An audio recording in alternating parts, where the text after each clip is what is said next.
right ma'am. Signal pa. Kaldag tong rumble. Rumble. Ang rumble strip kasi ma'am pampabagal yan. Okay. Gagamit. Anak, kotse pa naman niya yung gagamit. Kotse pa naman yung gagamitin kong expander. Mag-aaral kasi siya abroad. So, dati siya naghahatid sundo sa akin. So, wala na akong choice kundi... Kasi pag lumabas na siya. Oo. Magmamasteral siya sa Singapore. So, wala na magdadrive sa akin. Wala na akong choice kundi ano. Ikaw na talaga. Kundi ako magdadrive. Kaya so, sasakyan niya yung gagamitin ko.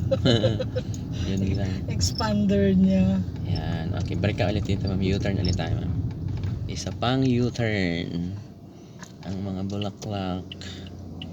Sige ma'am, full turn ulit pa. Baliktad yung U-turn. Dito ka mag-U-turn yan. Diyan. Paano ako mag-U-turn? Pag ganun ba? Pag ganun din. Babalik ulit ka yan. Tingin lang sa likod ko. Hanap tayo na. Magta-try na tayo mag-park ma'am. Back parking. Okay pa, itap nyo konti si gasoline.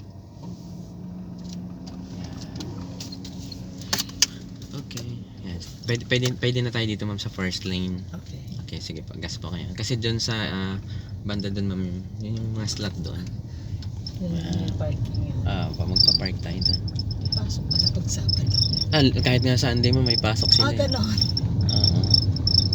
Mabawi yata ng COVID eh. Oo. Dito tayo sa, ang unang slot ma'am ang paparkingan natin.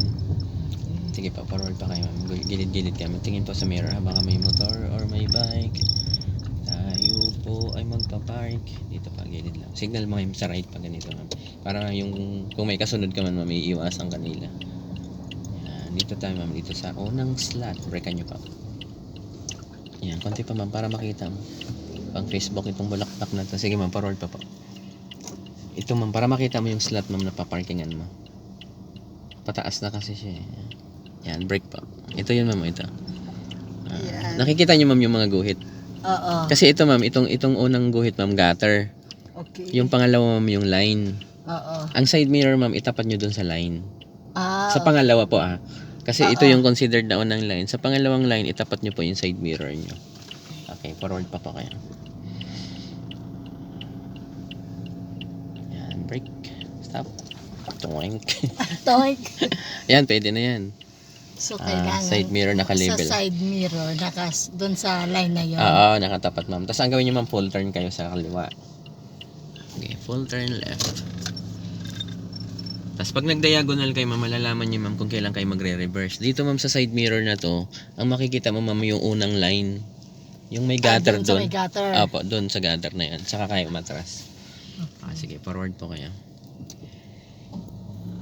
Tingin lang po dyan baka may padating. Breakan nyo po. Breakan nyo ma'am, breakan nyo. Tingnan nyo dito ma'am. Ayun ma'am, lumabas na yun. Okay, pag nakita ko na yan. Pwede ka na umatras ma'am. Kasi halimbawa ma'am, kotse siya.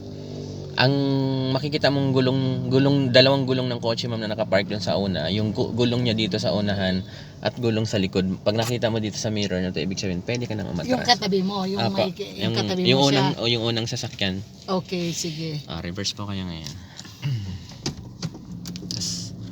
Balik ko ano? Pabalik niyo po, right. Sige lang. Full turn niyo po, full turn. Sige. Tingin sa likod mama. Isagad niyo mama ni Bella. Full turn niyo po. Sige pa. Yan. Kasi dyan sa left mirror niyo ni ma'am, yung nakikita mo dito ma'am, dapat lumabas yan sa left mirror mo. Okay. So una mo makita dyan ma'am yung pinaka center island niya. Side island pala yan. Yung magagandang halaman na yan. Una mong makita yan. Tapos ang next nyo pong makikita ma'am yung pinakaguhit, yung gutter. Tapos ang last nyo pong makikita yung stopper. Sige pa, konti pa. Yan, konti na lang. Hindi pa, atras pa konti. Kasi medyo pataas yan ma'am. Gagas po kayo. Tap mo lang, itap mo lang. Hindi pa, itap nyo si gas ma'am. Konti na lang, didiretso na siya. Pag may lumabas na ng stopper ma'am, hinto pa kayo. Brake po.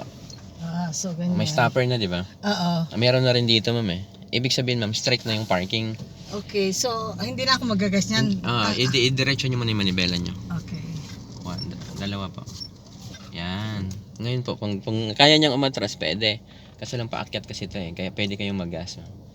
Gasolinahan niyo pa para umakyat yung gulong natin sa harap. Gas po kayo. Sige po, gas po kayo. Sige po, gas. Yan. Konti pa. Pwede niyong ibangga konti, ma'am, yung gulong natin sa likod sa stopper. Okay lang ba? Konti lang. Yan, konti lang. Sige pa. Nandiyan pa rin yung stopper. Konti na lang. Yan na yun. Okay. Untog na. Lagyan niyo muna sa park. Nakapantay na ba ako? Parang tabingi. Okay Hindi lang naman. ba? Pag Okay binok lang pa ba nga. ganyan? Okay. Ayos lang. Sige. So, dapat makikita ko siya yung stopper saka yung ditong gutter. Oo, yung gutter. Una, Yung gutter. line. Tapos, ang pinakalas na makita yung stopper. Okay. Kasi pag nakita mo yung stopper nun, ibig sabihin, pasok ka na nun. Titingnan mo lang kung tuwid ka o hindi. Basta mahalaga doon, may stopper dyan. May stopper dito sa kanan, saka sa kaliwa. Mas maganda ba yung nakaharap? Mas maganda man para Kaysa paglabas. yung doon ka, Paglabas, madali na lang paglabas eh. okay. Yung iba kasi nakaharap doon yung Okay lang man basta pag ganitong hindi ganun kagulo ang daan, pwede kang mag-park ng paharap dito eh. Okay. Pero pag nandun ka sa mga basis straight, maganda patalikod. Kasi hindi uso ang giveaway sa atin eh. Oo nga eh. Ito maganda kasi ang laki ng kalsada tapos malinis. Kaya Hindi ganun kadami ng ng sasakyan.